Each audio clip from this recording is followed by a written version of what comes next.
Chers apprenants, en cette période de confinement, le gouvernement, à travers les ministères sectoriels de l'éducation et de la formation, vous invite à suivre vos enseignants dans des séances de rappel de cours, exercices et devoirs, matière par matière, sous la supervision pédagogique des directeurs d'enseignement et des inspecteurs spécialisés dans leur discipline. Ces rappels de cours sont mis à votre disposition à travers les radios, les télévisions et les applications web. En cette période de Covid-19, suivez les cours, faites vos exercices et continuez d'apprendre vos leçons en attendant le retour à l'école.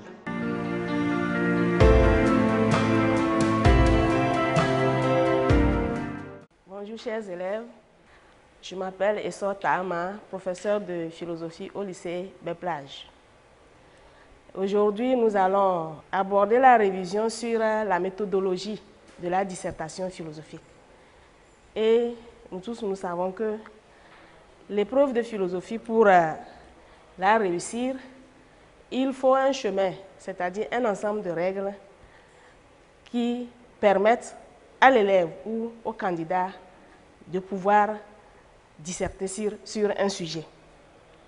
Et quand nous parlons de la méthodologie de la dissertation philosophique, il y a plusieurs points. Notre objectif ici, c'est que l'élève à la fin doit être capable de rédiger facilement une dissertation philosophique. Le plan, ce que nous allons présenter ici, c'est en premier point la définition de la dissertation philosophique et deuxième point les étapes d'une dissertation philosophique.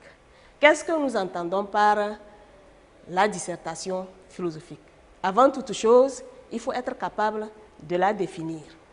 Alors, la dissertation est un exercice intellectuel qui consiste à développer par écrit ou oralement un point de vue, un sujet ou une question, un point de doctrine. Donc, disserter consiste alors à persuader, à résoudre un problème. Ensuite, organiser oralement ou par écrit un développement d'idées pour résoudre un problème donné. Parce que tout sujet qui vous est posé demande de résoudre systématiquement un problème. Ensuite, la dissertation ne consiste pas à déverser les cours bûchés. Mais il faut comprendre ce qu'on vous demande et savoir comment mener. C'est pour cette raison que nous abordons cette séquence. Alors, qu'est-ce qu'une dissertation philosophique comme question d'évaluation à notre objectif? En deux, nous allons parler des différentes parties de la dissertation philosophique. Nous le savons, même en français, on disserte. En iso-géo, on disserte. Mais, qu'est-ce qui fait la différence entre la dissertation philosophique et la dissertation en français, par exemple? Ici, l'élève doit être capable, à la fin, de bien organiser une dissertation philosophique. Comme nous l'avons dit déjà en classe, quand vous êtes en face d'un sujet, d'abord l'épreuve de philosophie au bac comporte 3 sujets. 2 sujets de dissertation que nous appelons habituellement les sujets de type 1 et un sujet sur le commentaire. On appelle le sujet du type 2 que nous verrons plus tard. Mais ici, nous allons essayer de voir comment il faut procéder en face d'un sujet de dissertation philosophique. Qu'est-ce qu'il faut faire d'abord? Quand vous choisissez pour le sujet 1, par exemple, qu'est-ce qu'il faut faire? Dans le sujet peut être composé d'une question directe ou d'un libellé et de sa consigne. Nous parlons de sujets à question directe, des sujets qui sont des questions, où à la fin il y a un point d'interrogation. Les sujets à libellé et de leur consigne, ce sont les sujets citations. Exemple d'un sujet à question directe. La philosophie nous détache-t-elle du monde? À supposer que c'est un sujet qui vous est soumis à l'examen. Qu'est-ce qu'il y a lieu de faire d'abord?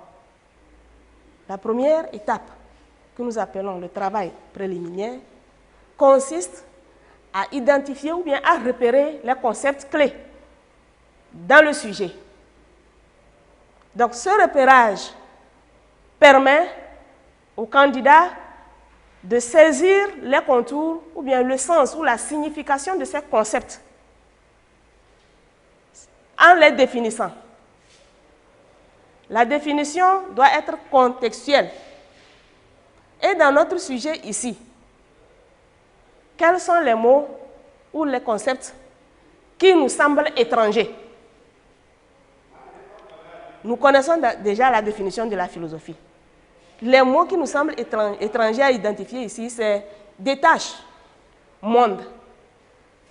Pourquoi je parle d'étranger? Parce que peut-être quelqu'un d'autre comprendra monde comme univers, comme nature. Non. Donc, la définition est, le sens doit être contextuel. Donc, détacher ici peut signifier détourner, écarter, éloigner. Le monde ici, puisque nous parlons de la philosophie qui ne concerne que l'homme, le monde signifie ici société ou bien la réalité. Reformuler le sujet en des termes simples afin de mieux se l'approprier.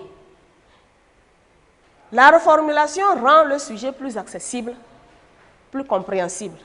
Et cette étape permet au candidat, dans la suite, de pouvoir déceler ou bien dégager le problème posé par le sujet.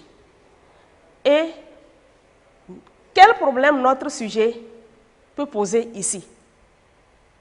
La philosophie éloigne-t-elle? D'abord, la reformulation. La philosophie nous éloigne-t-elle de la société?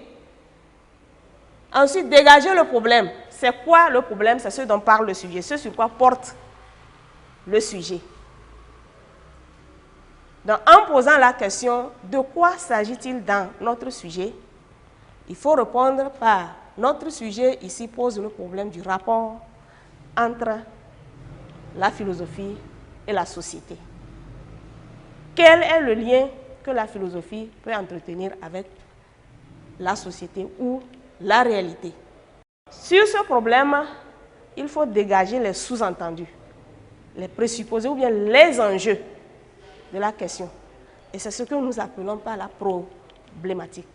S'il y a problème, si le sujet pose problème, c'est qu'il y a des points de vue différents sur la question. Quels sont ces points de vue différents? C'est eux. Le premier point de vue, c'est ce que nous appelons généralement l'opinion commune, l'opinion générale, c'est-à-dire le premier point de vue sur la question. Ensuite, le constat, qui est le deuxième point de vue, mais plus poussé. Et la question implicite. Et la question implicite souvent annonce le plan à suivre dans le corps du devoir. Exemple de problématique de notre sujet ici, c'est que face à la question, la philosophie nous éloigne-t-elle de la réalité? Certains ont souvent cru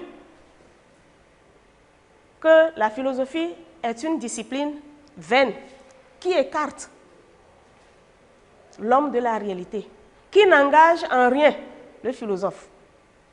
Or, le constat nous dit que la philosophie est une discipline engagée, parce que le philosophe ne peut pas, c'est quelqu'un qui réfléchit, et on ne peut pas réfléchir tout en étant confondu à la masse. Il faut s'élever au-dessus, mais tout en étant dans la société. Donc c'est un engagement. Question alors, la philosophie nous éloigne-t-elle réellement du monde? Alors, NB, ce travail est au brouillon. Cela permet au candidat d'avoir une vue suffisante sur la question et de pouvoir rédiger une introduction. En gros, ce que nous venons de voir, de la définition des concepts, la reformulation, le problème et la problématique, ces éléments-là nous permettent, quand nous avons bien fait un travail préalable, de rédiger convenablement une introduction. En grande B maintenant, nous allons essayer de parler des différentes parties d'une dissertation philosophique. La dissertation philosophique se déploie en 3 grandes parties. L'introduction, le corps du devoir et la conclusion. Quand nous prenons la copie d'un candidat à l'examen, est-ce que les 3 parties sont présentes? L'introduction, le corps du devoir et la conclusion. Maintenant, dans l'introduction, qu'est-ce que le correcteur veut voir? Il y a ce que nous appelons le préambule, c'est-à-dire l'idée générale qui amène vers le problème. L'idée générale ne doit pas écarter l'élève ou le candidat de la question, mais lui permet de situer le texte ou bien le sujet dans son contexte pour pouvoir en dégager le problème par la suite. Donc, ce sont les éléments, le préambule ou encore l'idée générale, le problème et la problématique que nous avons déjà dit. NB, en nota bene, l'introduction est en bloc, c'est-à-dire en paragraphe unique. Exemple d'introduction à notre sujet. Donc, la philosophie, on peut partir de la définition d'un concept clé du sujet. On peut partir de la définition de la philosophie pour déboucher sur le problème. La philosophie est une réflexion critique et rationnelle, une quête perpétuelle du savoir. Il est question dans ce sujet du rapport entre la philosophie et la société ou la réalité. La philosophie est souvent perçue comme une discipline qui détourne l'homme de la réalité concrète. Or, en réalité, la philosophie est une discipline qui engage l'homme vis-à-vis de sa société. D'où la question, la philosophie nous éloigne-t-elle réellement du monde? Voilà un essai d'introduction. L'introduction n'est pas standard, mais ce qui est essentiel, c'est que le correcteur arrive à identifier le préambule, le problème systématique et la problématique. Le corps du devoir, c'est le lieu où la partie où le candidat tente de résoudre le problème posé par le sujet. Et donc, il est la solution que doit donner le candidat au point énoncé à travers la problématique. Et quand vous élaborez une bonne problématique, elle vous dessine en même temps le plan à suivre dans votre corps du devoir. Vous ne pouvez pas élaborer une problématique qui vous donne un plan et dans le corps du devoir dire autre chose. C'est le lieu où se déploient les arguments, les illustrations, les exemples et les citations. L'argumentation doit se faire. Vous devez développer les arguments en vous appuyant sur des exemples, des illustrations ou des citations. L'argumentation se fait en fonction du type de sujet auquel le candidat fait face. Il y a donc plusieurs types de sujets avec des consignes précises, dont nous parlerons plus tard. Dans la présentation suivante, nous allons vous parler des types de sujets. Quel que soit le sujet auquel le candidat fait face, la démarche argumentative doit suivre un ordre précis. Des idées reliées entre elles par des connecteurs logiques.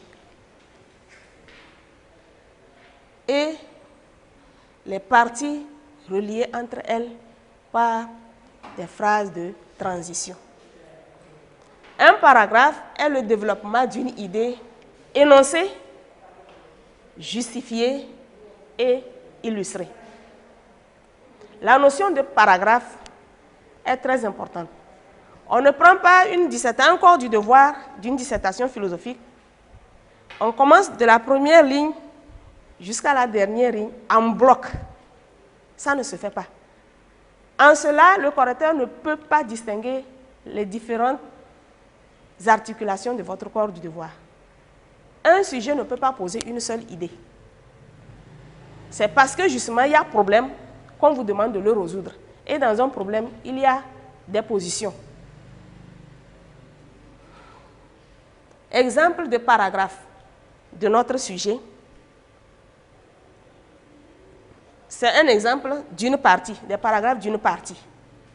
La philosophie est un domaine déconnecté de la réalité. Cela veut dire que la philosophie semble nous éloigner de la réalité. Et donc par là, elle est comme une spéculation vaine. Et nous connaissons l'exemple de Thalès de Milet, qui s'est attiré les railleries d'une servante parce que, laissant ce qui l'entoure pour observer les astres dans le ciel. Et il est tombé dans un puits. Voilà un paragraphe.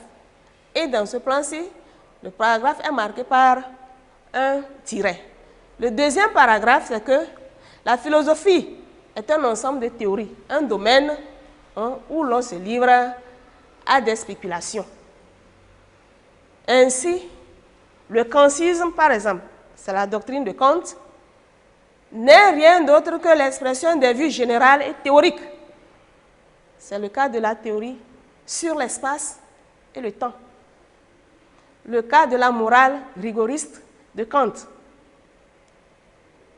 Voilà ce qui montre que la philosophie détourne de la réalité. Ces deux paragraphes, qu'est-ce qu'il faut faire pour, dans une argumentation du corps du devoir, les relier? Entre ces deux idées qu'on doit rédiger en paragraphe, il faut un connecteur logique. Ça peut être aussi, par ailleurs, de plus, etc. Parce que ces connecteurs logiques marquent et jouent à une idée qu'on a avancée et qu'on voudrait dire la même chose, mais d'une autre façon. Il faut identifier les connecteurs logiques et connaître leur utilisation. On n'emploie pas les connecteurs logiques n'importe comment. Nota bene, d'une partie à une autre, il faut nécessairement aménager une phrase de transition et non un simple connecteur logique. Qu'est-ce que nous entendons par partie? Une partie est faite de plusieurs arguments. Alors, pour passer de ces arguments ou bien de ces idées à une autre partie, dont peut-être les arguments sont contraires, il faut aménager une phrase de transition. Cette phrase de transition sert de pont, de passage. C'est comme si vous voulez traverser une rivière. S'il n'y a pas de pont, vous ne pouvez pas. Vous serez noyé. Donc, si vous sautez d'une partie à une autre sans pont, alors ça veut dire que ça ne peut pas marcher. Le correcteur ne peut pas vous suivre. La troisième partie de notre dissertation philosophique, c'est la conclusion. Elle est simple, concise, claire. En fait, elle fait un bref bilan des différentes parties du corps du devoir. Ensuite, elle propose une solution au problème abordé. Le problème que nous avons soulevé dans l'introduction et que nous avons tenté de résoudre dans le corps du devoir. Donc, la conclusion doit proposer une solution. Au cas contraire, il y a des sujets où on ne peut pas trouver de réponse. Il faut proposer une ouverture possible pour ne pas fermer le sujet. Et la conclusion aussi est en paragraphe unique. Exemple de conclusion de notre sujet ici. En définitive. On ne dit pas en définitif. En définitive, on peut retenir que la philosophie semble éloigner l'homme du monde. Mais en réalité, ce détachement stratégique permet plutôt aux philosophes de mieux appréhender la réalité et de s'engager. En récapitulation, nous pouvons retenir que l'élève est évalué non seulement sur ses connaissances, mais aussi sur les règles de la méthodologie. Et nous constatons dans nos corrections des copies que les élèves ne se donnent pas à la méthodologie. La méthodologie n'est pas facultative. Si elle était facultative, on ne devait pas l'enseigner. C'est sur cette méthodologie, à partir de cette méthodologie qu'on vous pose des sujets. La méthodologie n'est pas facultative. Il faut l'apprendre. C'est un cours qu'on passe systématiquement en classe. Il faut l'apprendre. Donc, on évalue l'élève non seulement sur ses connaissances, mais aussi sur les règles de la méthodologie. Comment l'élève a mené le sujet. Est-ce qu'il a respecté les consignes méthodologiques? Les consignes, nous en parlerons plus tard. Pour notre sujet, il faut retenir que c'est en 3 parties qu'il faut le traiter. Donc, c'est un plan proposé, un plan succinct.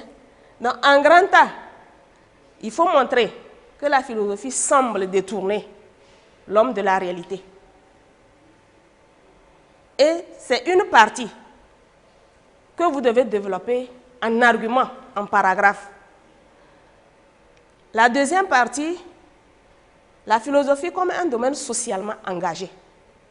Et la troisième partie qui constitue notre synthèse, la philosophie est comme un domaine à la fois spéculatif et pratique. Voilà. Les copies des candidats ne se corrigent pas en l'air. Le correcteur ne prend pas la copie du candidat et s'il veut, il lit. S'il ne veut pas, il ne lit pas et il trace. Il donne la note qui ne lui passe pas à la tête. Non. Comme les gens ont l'habitude de le dire. Il y a un certain nombre de critères qu'on suit pour évaluer une copie. Le premier critère, c'est la compréhension du sujet. Ce critère est noté sur 6 points. Qu'est-ce que nous entendons par la compréhension du sujet? Est-ce que l'élève a su comprendre ce que le sujet dit, ce dont parle le sujet, et ce qu'on lui demande de faire? La compréhension du sujet se lit depuis l'introduction, par d'abord son préambule et le problème. Donc ce critère est noté sur 6. La méthodologie adaptée au sujet. Quand nous parlons de méthodologie adaptée, il y a 2 méthodologies en philosophie. La dissertation philosophique et le commentaire philosophique. Est-ce dans la résolution du problème, l'élève procède comme une dissertation ou il a appliqué la méthode du commentaire philosophique? Ou bien, est-ce qu'il a su adapter au sujet le plan qui lui convient? Il ne s'agit pas de replaquer n'importe quel plan à des sujets. Chaque sujet fait appel à un plan. Nous allons parler de ça tout à l'heure. Et dans le critère méthodologie adaptée, c'est ce que nous venons d'apprendre. Est-ce que les différentes parties du corps du devoir sont là? Les différentes parties d'une dissertation sont là: l'introduction, le corps du devoir et la conclusion. Dans le corps du devoir, comment l'élève a argumenté? Est-ce que les différentes parties sont là? Les phrases de transition, est-ce qu'elles sont là? Il a su relier les paragraphes, les parties. Méthodologie adaptée. Le critère 3, c'est la culture philosophique adaptée. De toutes les façons, pour réussir un sujet de dissertation philosophique, et on ne doit pas s'attendre à ce que l'élève raisonne comme s'il était en littérature simple. Il faut qu'il soit capable de montrer qu'il a des connaissances sur le plan philosophique. Et c'est une partie qui lui permet de donner ses connaissances. Les connaissances du cours, les connaissances de la vie, etc. Donc, la culture philosophique adaptée. Le critère 4, c'est le critère expression. Dans expression, nous mettons le style, la graphie, en gros les fautes. Et c'est le comble chez nos élèves actuellement. il est difficile de prendre une copie et de la lire du début jusqu'à la fin sans trouver de faute. C'est ce qui tue. Une copie, par exemple, où tout est rouge, on ne sait pas quelle note il faut donner à cette copie. Le contenu n'est pas ce qu'il doit être. Les consignes méthodologiques, ce n'est pas ça. L'expression, c'est catastrophe. Puisque aujourd'hui, nous utilisons un langage codé et les élèves ont tendance à le faire. Pour améliorer notre expression, il faut lire beaucoup. En lisant, vous savez comment les gens s'expriment. Vous voyez comment les gens écrivent. Ça vous permet d'éviter les fautes. Il faut, quand je le dis souvent en classe, mes élèves pensent que je suis en train de les rabaisser au niveau plus bas. Ce n'est pas ça. Il faut s'approprier l'art de conjuguer. L'art de conjuguer n'est pas pour l'élève de 6e, non. C'est pour tout le monde. Le professeur, là, on ne maîtrise pas tous les verbes. À 1200 ou au plus 1500, on peut l'avoir et s'exercer à conjuguer certains verbes élémentaires. Ça va nous aider à améliorer notre expression. Question d'évaluation de notre objectif. Quand, par exemple, on voit dans un texte 3 paragraphes, l'auteur a développé combien d'idées? Nous l'avons dit. Le paragraphe est le développement d'une idée. 3 paragraphes égale 3 idées développées. Bien distinctes. Deuxième question. Donne 2 connecteurs logiques et leur rôle. C'est ce qui nous manque très souvent, c'est ce qui manque à nos élèves. Quand est-ce qu'il faut employer cependant? Quand est-ce qu'il faut employer quand? Quand est-ce qu'il faut employer aussi, ainsi de suite. Donc, vous devez être à mesure de connaître les connecteurs logiques et quand les employer. Exercice de maison. L'homme est-il un être biologique ou culturel? Et ici, c'est un sujet à question aussi, mais avec ou au milieu. Tout à l'heure, on va vous présenter les types de sujets avec leurs consignes. Donc, avec un sujet portant où, qu'est-ce qu'il faut faire? Vous allez voir ça tout à l'heure. Alors, le travail à faire, puisque je ne demande pas de disserter, le travail à faire sur ce sujet, c'est à partir des éléments du travail préparatoire. Nous savons désormais ce qu'on appelle par travail préparatoire. Rédiger une introduction à ce sujet. Deuxième chose, dégager les grandes idées du corps du devoir. Et troisième point, rédiger une conclusion à ce sujet. Dès qu'on va aborder les consignes méthodologiques, on va revenir sur le sujet et montrer comment il faut aborder les sujets qui comportent où. À mes chers élèves, je demande d'étudier la méthodologie parce que c'est à partir de cette méthodologie qu'on vous note. Si vous ne connaissez pas les règles méthodologiques, vous ne pouvez pas réussir une dissertation philosophique. Elle n'est pas facultative, je l'ai déjà dit. Elle est obligatoire. C'est à partir de la méthodologie qu'on vous pose les sujets. Les cours aussi sont à étudier, mais que chacun essaye de comprendre ce qu'on lui demande de faire. Et la difficulté, très souvent, pour nos élèves, c'est qu'ils connaissent le cours, mais en face d'un sujet, il ne sait pas comment exploiter le sujet, le cours pour résoudre le problème. C'est une difficulté fondamentale. C'est pour cette raison qu'il est important de revenir de temps en temps sur les sujets pour leur permettre de comprendre comment exploiter les cours pour résoudre un problème posé par un sujet. L'autre chose Il faut lire beaucoup pour améliorer son style, son expression. Il n'y a pas de la magie. Pour bien s'exprimer, il n'y a pas de la magie. C'est à travers les lectures.